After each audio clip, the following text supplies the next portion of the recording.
Friends, greetings from the Southland. I'm back home. I'm chilling in Manhattan Beach.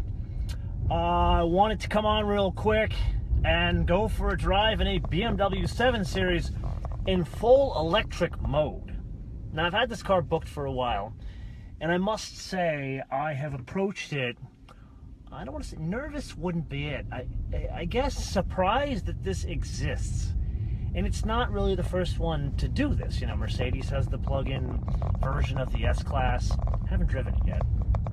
But what I'm so, I guess, taken by is I'm driving a almost 5,000-pound, full-on, murdered-out luxury car in total EV mode. Now, I apologize in advance if my connection is blah.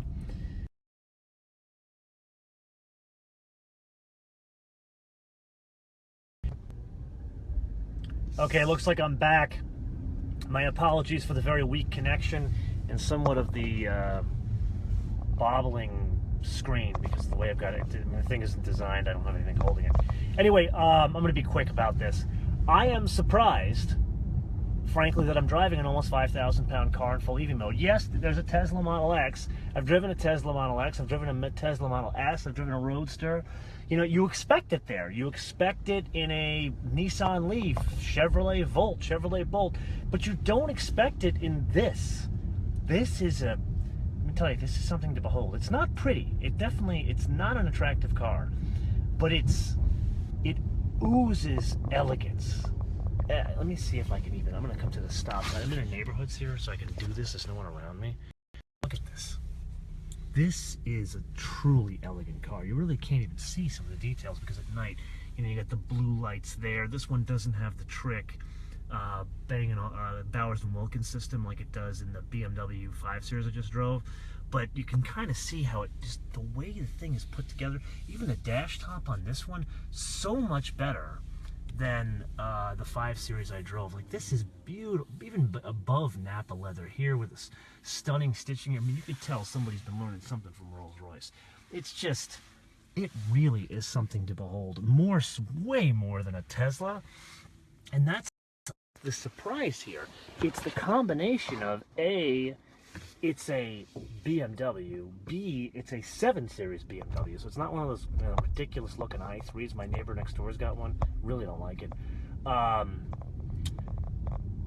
And C, I'm doing this almost 5,000-pound car in EV mode in this elegance. Now, granted, here's the downside. It's only 14 miles of range, and it took 12 hours to charge. Well, granted, that was on, I don't have a fast charger at home, so that's the slow charge mode.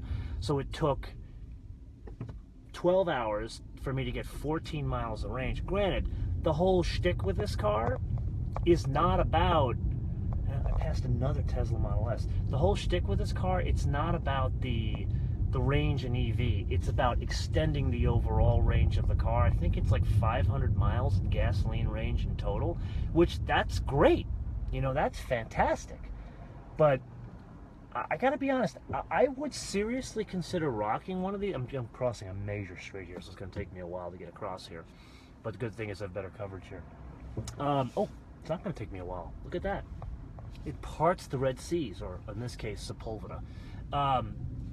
I would seriously consider rocking a car like this if it was like a Volt and I could get 50 miles during the day. Because I could do that. You know, in my current life, I drive, 8 miles, I think, to the studio. There is a fast charger there. And let's say, for the sake of discussion, I actually owned the car. I would probably get a fast charger at home. I could totally do that. But 15 miles for whatever it is, that's not it. And granted, the packaging changes in the rear. The trunk has there's a lot of space taken by the battery that sits above the rear suspension, the whole subframe and everything. So you lose definitely some trunk space, and you'd probably lose more if you had a bigger battery back there. But I gotta be honest, in the two days, not even 2 days I've been driving this thing, I like the concept of this thing, having a real car, not some ridiculous looking Leaf or Bolt or Volt, whatever. The Bolt isn't ridiculous looking, so I gotta give it that. I would totally rock something like this. Anyway, I am getting to the point in my little hometown here where the cell coverage is really going to drop off here. So I am going to say, basically sign off with that. I've got this car for a while, so you're gonna get a tech review and a full first drive review on it.